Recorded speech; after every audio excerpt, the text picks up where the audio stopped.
Hello, welcome back. This is Hubtunes. I am Mike. This is Rock and Roll High School.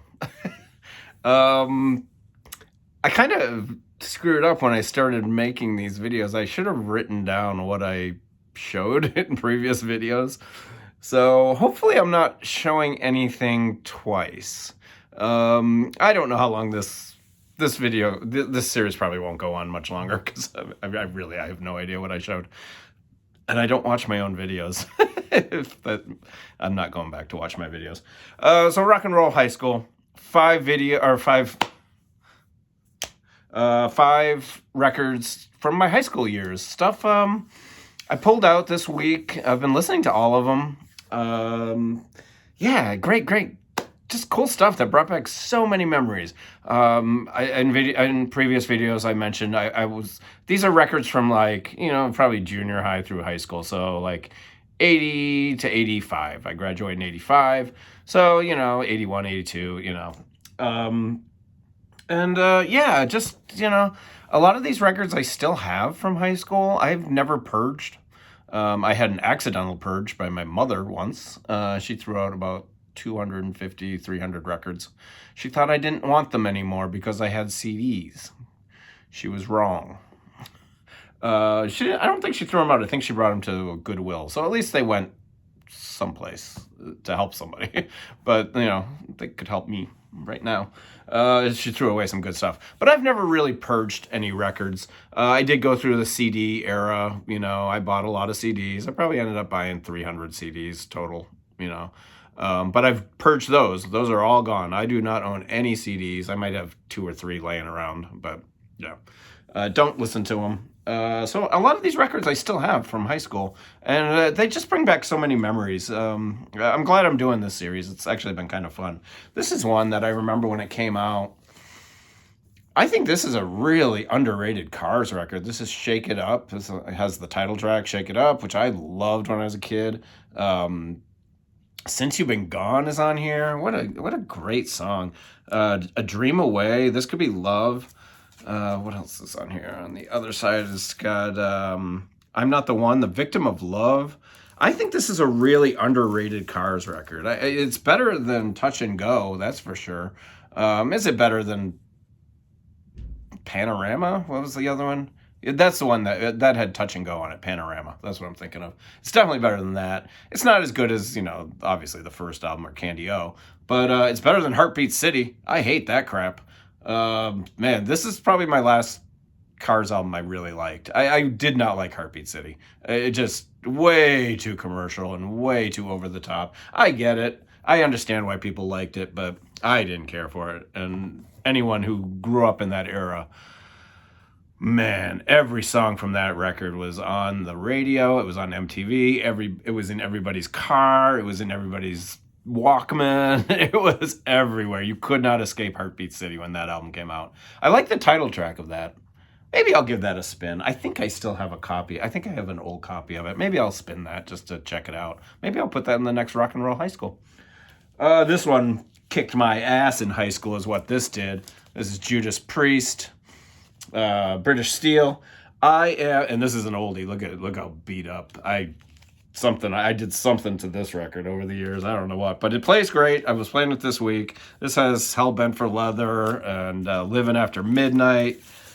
Great album. Just incredible. Oh no, Breaking the Law. I'm sorry, Breaking the Law. What a great record. I'm not, when it was, and probably still to this day, even back in, in high school, I was definitely never a hair metal fan. I mean, I did not like Motley Crue or Rat. I kind of liked just some of the Rat albums. The first one was really good, and I think the second one was pretty good too, from what I remember. But I didn't like any Cinderella or any of that stuff. It's not for me. I didn't like it. I was more into the British heavy metal, Black Sabbath, Zeppelin, Judas Priest, Scorpions, stuff like that. That was more my jam. Deep Purple was a big one that I listened to a lot.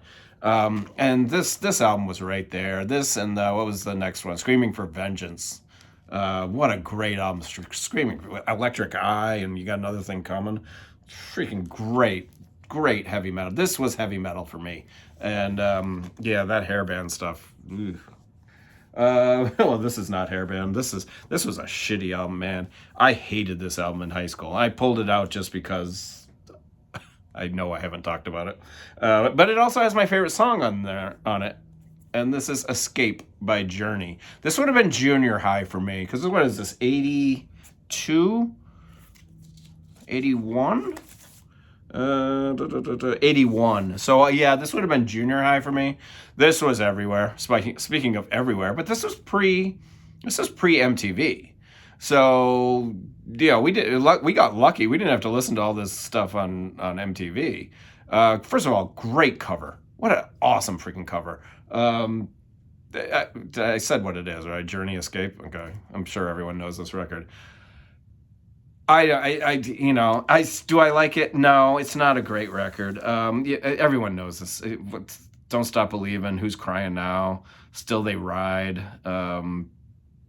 Open Arms was another big one. But it's got my favorite Journey song on it, and that is Stone in Love. I love that song.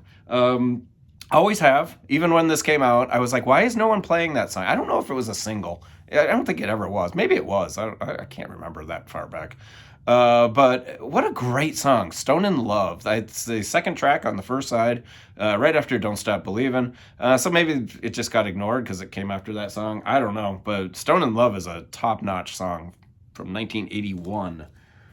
When this came out, I was thrilled.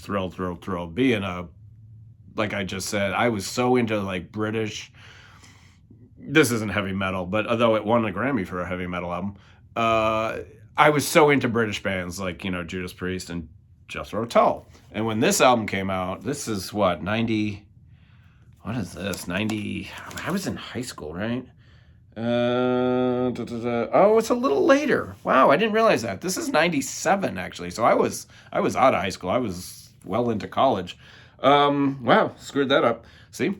But totally worth talking about. This is Crest of a Knave, Jethro Tull's big comeback. I mean, this album hit the charts. It did really well. And I loved it. I absolutely love this record. Steel Monkey was the big single. Farm on the Freeway, Jumpstart, I think was another single. It's, it's got a little 80s production. It's, it's not the greatest. Budapest, the song that opens the second side, is great. Yeah, this has been really, really good record. I'm surprised it was 87. I thought it was a little earlier. It did win a Grammy for Best Heavy Metal Album. That's another reason why the Grammys are complete bullshit. Do not pay attention to the Grammys, people. But yeah, Jethro Tull, big comeback. Crest of the Knave. I love the album artwork is great. Really cool record. This album, oh boy, another one that you could not get away from in 1982. Man, this album was everywhere, and I was real excited when it came out. I liked it. I liked this album when it came out. Playing it recently doesn't hold up, and that is Asia, the debut album by Asia. Who is it? Carl Palmer, John Wetton. Who is it all? It's Jeffrey Downs, Steve Howe, Carl Palmer, John Wetton. All-star lineup, members of every prog band ever put together. Super excited. Loved the artwork. It came out. Heat of the Moment was great. Only Time Will Tell was the big one that I liked. Wildest Dreams was another one that was just kick-ass. I loved Wildest Dreams. And what else is on here? Let's see. We got Heat of the Only Time Will Tell. Soul Survivor. One Step Closer. Time Again. Yeah, I mean, there's not many bad songs on here. Yeah, it doesn't hold up, I don't think. It just sounds really dated. Really dated. Tell me what you guys think if you've listened to this in the last couple of years. I mean, maybe I'm wrong. It's just my opinion. It doesn't really mean shit. But yeah, Asia's debut. Man, I played the hell out of this in high school. Oh, I love this record. They used to play this at the dance. The Heat of the Moment, they used to play at our turnabout dances. It's kind of cringy to be playing for 15-year-olds. But yeah, Asia debut. Big album back in 1982 when I was, what was I? A freshman? No, I was a sophomore. Yeah. Yeah, only time will tell if these records hold up. But yeah, a couple of them do, a couple of them don't. So that's about it. I'm gonna start writing down which ones I show, or I might not even continue with this series. But I know you guys have been liking it, so it's been getting very good response, and I love the comments. So yeah, that's about it. Questions, comments, snide remarks down in the comment section. You guys, I'll stay well and get through this winter. For you and all of you in the northern states, this is the worst time of the year. I hate this time of the year. The holidays are over. All we're doing is waiting for summer, and it's cold and it's wet and it's miserable. And don't worry, spring will be here soon, and we'll be at the beach and going camping this summer. I already made 3 camping weekends already. We had to book our sites last week. So going camping 3 times this summer. I'm super excited. So you guys stay safe, and I will talk to you soon. Bye.